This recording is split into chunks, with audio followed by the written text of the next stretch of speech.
Hello guys, welcome to मेरो mini vlog. अनि आज चाहिँ म साथीहरूसँग चोबर गएको थिएँ। अनि बाटोमा हामी जाँदा त्यहाँ चाहिँ त्यस्तो थियो। अनि यो कसले मारेको भन्दै मलाई चाहिँ सबले जिस्काइरहेको थियो। अनि हामी चाहिँ आधा बाटोसम्म गाडीमा गएर अनि हामी चाहिँ हिँड्दै जाँदै थियौँ। चोबर डाँडासम्म चाहिँ गाडी माथिसम्म जाँदैन नि त, त्यही भएर हामी चाहिँ हिँड्दै जाँदैछौँ। अनि हामी चाहिँ उकालोमा निस्किँदै अनि त्यतातिर चाहिँ धेरै पिकनिकहरू के भइरहेको रहेछ। अनि हामी चाहिँ हेर्दै जाँदै थियौँ, यहाँ पनि पिकनिक भइरहेको रहेछ। अनि यता चाहिँ पिकनिक स्पटहरू पनि धेरै रहेछ। अनि जान त पहिला पनि गएको, तर हामी सबैजना सँगै चाहिँ गएको थिएन। अनि आज चाहिँ हामी सबैजना सँगै जाँदैछौँ। कस्तो राम्रो ठाउँ छ, ललितपुरमा पनि यस्तो सुकुन ठाउँ छ कि त्यस साथीहरूसँग चिलमा बस्ने खाने ठाउँहरू चाहिँ छ। अनि हामी चाहिँ गफ गर्दै जाँदै थियौँ साथीहरू। अनि म चाहिँ यसरी बोल्दै भिडियो बनाइरहेको थिएँ। अनि मेरो निधारमा चाहिँ यत्रो लामखुट्टेले टोकिरहेको रहेछ। अनि मैले चाहिँ देखेकै थिएन नि त। अनि बल्ल देखेँ। अनि त्यसपछि साथीले लामखुट्टे मारिदेऊ भनेको, त्यसले त छ्याम्मै हानिदिन्छ। हेर्नै गाइजहरू, अब यस्तो तर्सिने गरी हाल्यो नि आमा। अनि हामी चाहिँ टिकट काट्ने ठाउँमा पुग्न लागेको छौँ। अनि हामी चाहिँ टिकट काट्यौँ।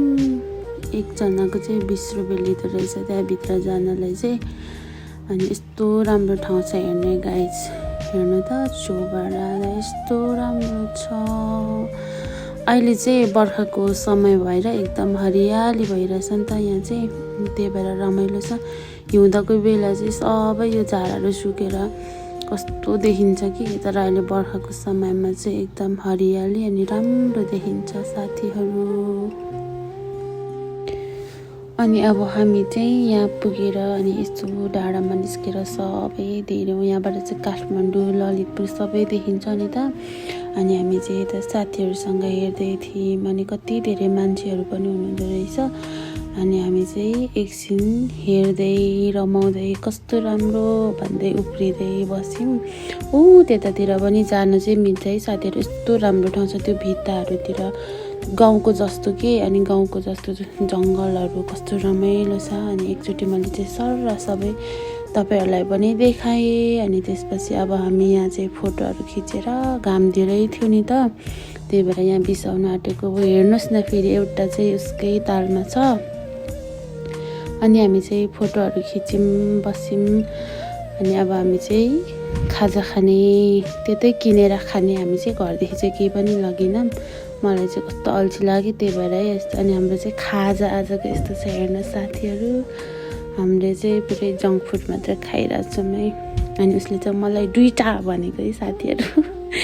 अनि हामी चाहिँ यहाँ अरूको भिडियो हेरेर गरेको, हामीले चाहिँ गर्नु नै जानेनौँ कि यस्तो गर्दैछौँ। हामी चाहिँ खाजाहरू खान लागेको। यहाँ चाहिँ सबैजना बसेर हामी खाँदैछौँ लजवती झार। अनि हामी चाहिँ एउटा रिसाउने यो मान्छे, अनि यो चाहिँ मिठो हाँसिदिने। हामी चाहिँ सबैजना मिलेर खाँदैछौँ। खाइसक्यौँ है साथीहरू, हामी चाहिँ एकैछिनमा सबै खाइसक्यौँ। यस्तो गर्मी थियो, हामीले पानी त कति धेरै खायौँ।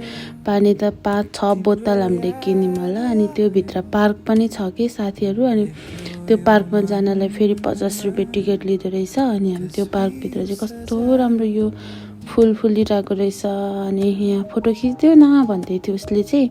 अनि हामी चाहिँ एकछिन भिडियो गऱ्यौँ, फोटो बनायौँ।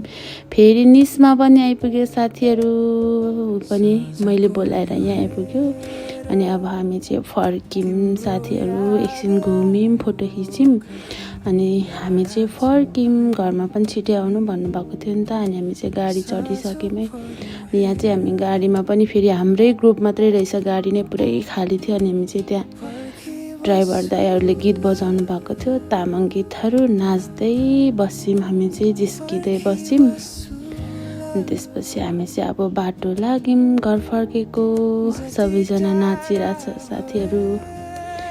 अनि हाम्रो टिम मात्रै रहेछ। अनि म चाहिँ नानीसँग बसेँ। अनि बाहिर पनि कस्तो रमाइलो ठाउँ छ कि यहाँ चाहिँ। अनि यताउता हेर्दै म चाहिँ हिँडिरहेको छु। अब चाहिँ हामी घर फर्क्यौँ। अनि मैले चाहिँ त्यहाँ मान्छे पनि जिस्काएको थिएँ जाम भनेर। अनि आजको मेरो मिनी भ्लग चाहिँ यति नै। सबैजनाले हेरिदिनु भएकोमा धन्यवाद।